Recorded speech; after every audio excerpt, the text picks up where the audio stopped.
Primark is just one of the many big high street names, along with the likes of McDonald's, HMV and Argos, that have signed up to the proposed workfare scheme.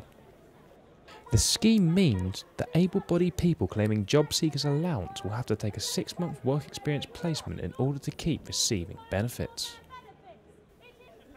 The idea is to get people working for their money and contributing to society. These protesters are from Youth Fight for Jobs and are here today demonstrating on the streets of Southampton to get the proposal scrapped. Per unpaid worker, that's not £2,000 to enter into the scheme, that is £2,000 per unpaid worker. £2,000. This bill is being footed by the taxpayer instead of the corporations like Primark that are making billions in profit every year. Two of the group's louder members, Dave and Prudence, told me exactly why they were against workfare.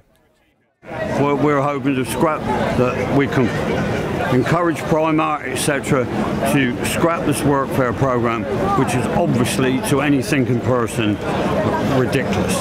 You cannot have young people working 30 hours a week for no pay. We want the government to scrap the workfare scheme altogether. They say they have made concessions when they actually haven't made any concessions at all.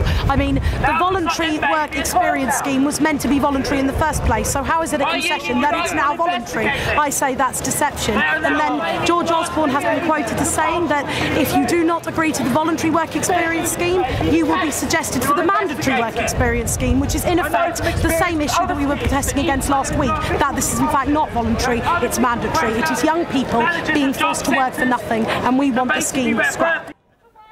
The demonstrators were very vocal and police were on hand just in case things got out of hand. But the protesters were focused on getting their message across, not to cause trouble.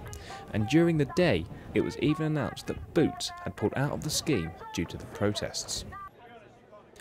I'm Luke Thomas for Solent News.